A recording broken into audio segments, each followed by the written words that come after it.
Acharya Prashant Ji, thank you so much for giving us the time and speaking to us again. I was just going through one of your book, and this is, ladies and gentlemen, the new edition of the Bhagavad Gita, and written by Acharya Prashant. And there are some very interesting thoughts that you have put in this book. And they are quite, though you quote Gita and then of course your interpretation, but they are quite, apparent in the current context as well. I want to start with one and then I will bring you to a question. I'm quoting from the page 60 of this book, which says, what else does Arjuna believe in? Women as property? It's a very patriarchal mindset when he says that, women should not be allowed to mingle with people from the so-called lower castes, as if women cannot decide on their own, as if Arjuna, this is what you are saying, as if Arjuna is the great and the final patriarch on whom rests the responsibility to protect women's chastity and minds. I want to probe you on this, because you've written this. Isn't it very contextualized in today's terms as well? Men find it very hard to give up some sort of ownership of women even after they move on. Even after a relationship does not work out, even after the woman does not want to give you any sense of that ownership. Why do you think that happens, that you find it so difficult and you want to treat them as a property? Yeah. You see, that's the reason why the Bhagavad Gita has an eternal relevance. Chapter 1 is what sets the tone for the remaining 17 chapters. But chapter 1 is also the least quoted chapter and least understood chapter and given the least importance. What Arjuna is saying is, I do not want to fight, and that is well known. Arjuna didn't want to fight. But not many people pay attention to the reasons he was quoting in support of his decision to not to fight. He's saying, if we fight here, the Kshatriyas, and we get killed, most of us, then the women, they will go and they will mingle and mate with those of the lower varnas, and then their offsprings, they will be varna sankars. There is something called pratilom vivah, not in Vedant, not in real religion, but in popular culture. Okay. In popular culture. So pratilom vivah is when somebody from the higher varnas, a woman especially from the higher varnas, marries somebody, a man particularly, from the lower varnas. And then the offspring is a varnasankar, and varnasankars are looked down upon. And so Arjuna says, if a varnasankar is born, then he will not be able to offer the right kind of prescribed sacrifices. He will not be able to participate in the holy rituals, especially when it comes to occasions like Shraddh, when the souls of our deceased ancestors have to be pleased with offerings. They'll not accept the offerings from a varnasankar.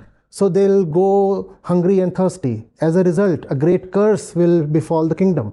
And that's the reason he's quoting to Krishna. That's chapter 1 of the Bhagavad Gita. And from there, Krishna proceeds to annihilate these notions. That's the Bhagavad Gita.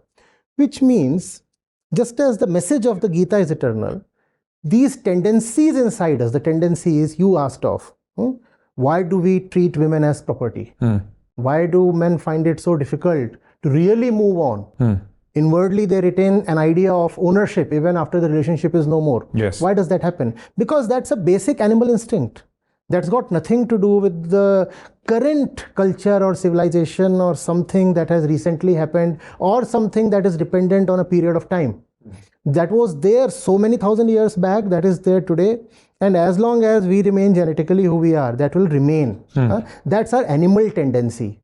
That's our animal tendency to be territorial, to be opportunistic, to be possessive, and to really want to own, control the sexuality of the other person, the other gender, so that we can maximize our own pleasure. And not just maximize it, secure it.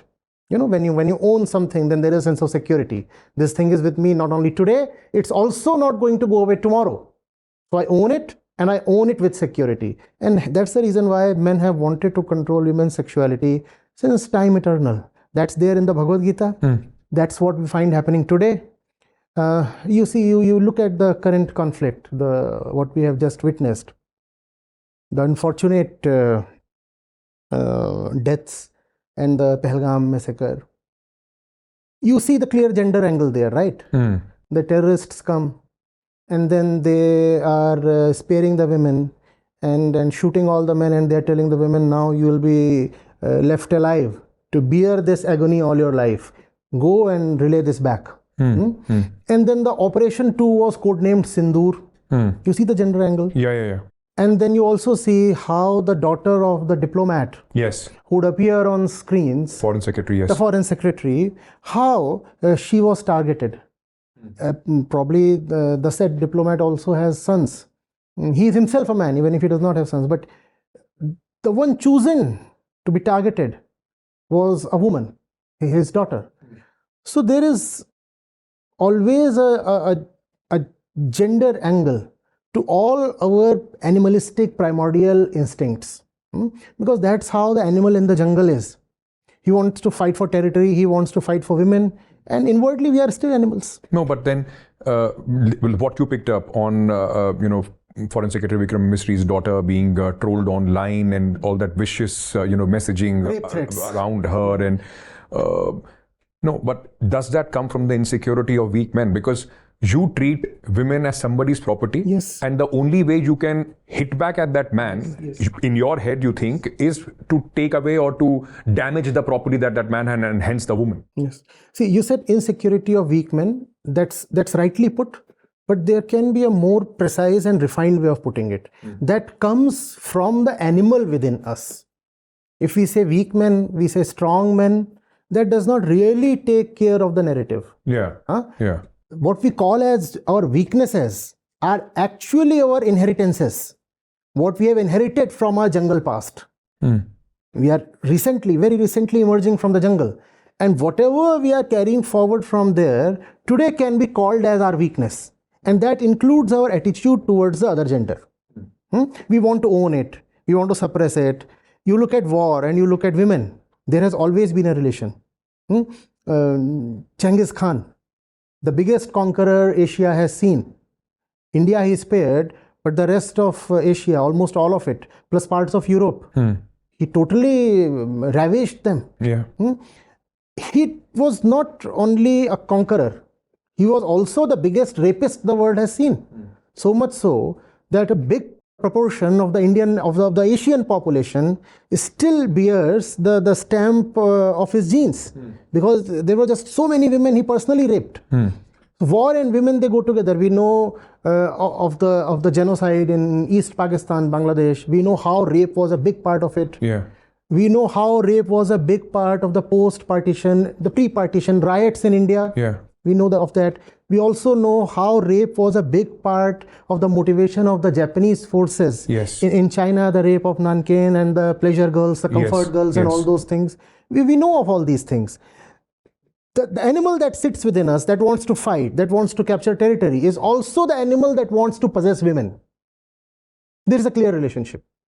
And that has been since the day we got really conscious. It was there in the jungle, and it has continued with us.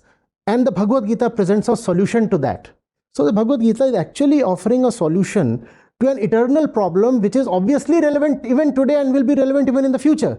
That's the reason why I chose to teach this, and why it is benefiting so many people. I want to quote something from your book, but before I do that, very quickly, I want to ask you something, because it's a very common phrase, because we are talking about women as property, and from the time of Bhagavad Gita, and how it was what Arjuna said, and how it was in a way demolished by what the arguments that Lord Krishna gave. But ghar ki izzat, why is the onus on the women? And hence we see that women become the biggest casualty of a war, right? I mean, the whole notion of ravaging a woman becomes putting a nation down or putting a family down. how does one break those shackles of thinking that women hold all the... By simply asking, how does one define the term honor? If honor refers to my ability to keep my women subdued in the name of safety, then two hoots to such honor. Who wants this kind of honor? And that's what has happened.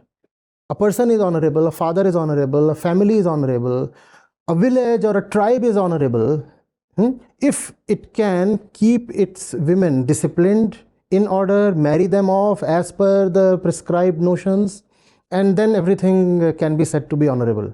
And if anything goes astray, if a woman decides on her own, rightly, wrongly, whatever, but she has decided on her own to deviate, then it is dishonor. Yeah. And since it is dishonor, the answer can be honor killing. That's what we witness. So all these are very, very flawed, very violent, very ignorant notions of honor, and the real purpose of culture is to keep discarding such notions and cleansing itself from within. But instead, culture often becomes rigid and chooses to retain all the rubbish of the past. The concept of honor, also the concept of shame. Yeah. These are two very related notions. Haya and izzat, sharm and izzat, lajja and samman. These are honor and shame. These are related notions, and therefore one has to take it with a pinch of salt when somebody says you are shameless. What does the word shame mean in the first place? One has to specify that. So, I'm sure, and also, why should women bear the burden of the honor of any family or anybody else? I want to quote from your book, since we are talking about this, and I think, ladies and gentlemen, this is where, like he said, culture defines it. This is where interpretation of this for the people of today becomes very, very important. And I've quoted this, it's on page 78. You say, Arjuna says, you see, if I fight all the Kshatriyas, like you were talking about, the men will be gone and they will be corrupted. Once again, even in this, there is this orthodox notion. How do you, completely dispel that?